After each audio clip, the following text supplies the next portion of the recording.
Care کرنا. اس کا مطلب یہ نہیں ہے کہ آپ کسی کو اجازت نہ دیں کہ کوئی آپ کو ہرٹ نہ کرے. نہیں، آپ جب تک سانس لے رہے ہیں، جب تک آپ زمین کے اوپر ہیں، آپ جذباتی طور پر ہرٹ ہوں گے. یہ آپ کو آج تسلیم کرنا ہے، یہ آپ کو آج مان لینا ہے. یعنی وہ لوگ جو یہ چاہتے ہیں کہ ہم ہرٹ ہی نہ ہو، لوگ میرے سامنے بیٹھ کے کہتے ہیں کہ ہمیں کوئی ایسا طریقہ بتائیے کہ ہماری سانس کچھ بھی کہتی رہے، میں ہرٹ نہ ہوں، میں پریشان نہ ہوں. تو میں ان سے کہتی ہوں ایسا ممکن ہی نہیں ہے کہ کوئی انسان آپ کو کچھ کہے اور آپ پریشان ہی نہ ہو. ایسا ممکن نہیں ہے، کیونکہ جب تک ہم زندہ ہیں ہم ہرٹ ہوں گے. جذبات کا خیال آپ کیسے رکھیں گے کہ دن کے آخر میں، یعنی جب آپ رات کو اپنے بیڈ پہ جائیں گے تو آپ خود سے پوچھیں میں نے آج کیسا محسوس کیا، سارا دن میں کیا محسوس کر رہا ہوں، کیا چیز مجھے بوجھل کیے ہوئے ہے، آج میں نے ایسا کیا غلط کیا، اور اگر کچھ غلط ہو گیا مجھ سے تو اس کا ریزن کیا تھا. یعنی آپ اپنے جذبات کو، اپنے ایموشنز کو ایڈریس کر رہے ہیں. یہ بہت ضروری ہے. ہم جب بھی اپنے جذبات کو نظر انداز کریں گے، میری بات یاد رکھیے کہ آپ اپنے جذبات کو جب تک نظر انداز کریں گے تب تک آپ اپنی زندگی میں اپنی ایموشنل کیئر نہیں کر سکتے. دوسرا کام یہ ہے کہ جذبات کو بیان کرنا سیکھیے. اب جذبات کو بیان کرنے کے لیے کیسے بیان کریں گے؟ یعنی جب دل بوجھل ہو تو کسی دوست سے بات کر لیں، ٹھیک ہے. اسی طرح ہمیں خود کو سمجھنے میں مدد ملتی ہے. جب ہم اپنے بات کسی سے کرتے ہیں نا تو ہمیں محسوس ہوتا ہے کہ بات اتنی بڑی نہیں تھی جتنی ہمیں محسوس ہو رہی تھی.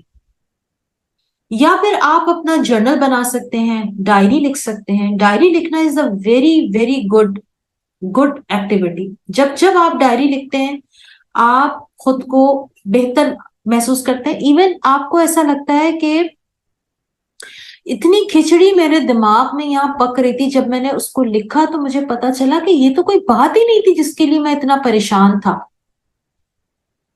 کتھارسس ہر صورت میں اچھا ہے. پھر تیسرا جو اصول ہے اپنے جذبات کی کیئر کا، جب تھک جائیں تو خود سے پوچھیں، سوال کریں خود سے کیا مجھے بریک کی ضرورت ہے.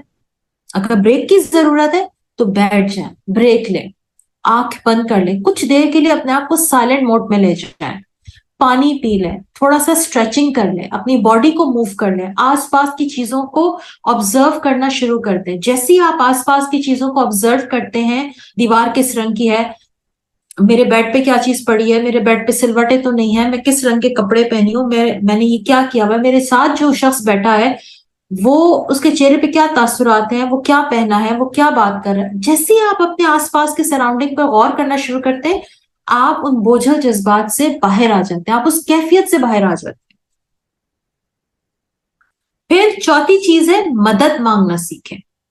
جب تھک جائیں تو مدد مانگیں. دیکھیں مدد مانگنے میں کوئی برائی نہیں ہے. مدد وہی انسان مانگ سکتا ہے جو جس کا سیلف امیج اچھا ہوتا ہے، جس کی سیلف اسٹیم ہائی ہوتی ہے. مدد مانگنے میں کوئی برائی نہیں. اچھا یہاں مدد سے مراد بھیک مانگنا نہیں ہے. ایسا نہیں ہے کہ جو سڑک پہ آن کے آپ سے مدد کی بھیک مانگے، پیسے مانگے تو وہ مدد مانگ رہے ہیں. وہ مدد نہیں مانگ رہا، وہ بھیک مانگ رہا ہے. مدد مانگنے کا مطلب ہے کہ اگر آپ کام سے بوجھل ہو رہے ہیں تو آپ اپنے لائف پارٹنر سے کہہ سکتے ہیں کہ آپ تھوڑا میرا ہاتھ بٹا دیں. آپ اپنے بچوں سے مدد مانگ سکتے ہیں، آپ اپنی بہن بھائی سے مدد مانگ سکتے ہیں، آپ اپنے کولیگ سے مدد مانگ سکتے ہیں. اور اگر آپ ڈپریشن میں ہیں تو کلینکل ہیلپ لیں. ہم لوگ کیوں ڈپریشن میں کلینکل ہیلپ لینے سے ہم کیوں اتنا گھبراتے ہیں؟ کیونکہ ہمیں لگتا ہے کہ ہم نے یہ جو ہیلپ لی تو پتہ نہیں، مطلب شاید کوئی شرمندگی کی بات ہے اگر میں ہیلپ لوں گا. نہیں، شرمندگی کی بات قطعاً نہیں ہے. مدد مانگنا اپنی ذات کے لیے بہت ضروری ہے.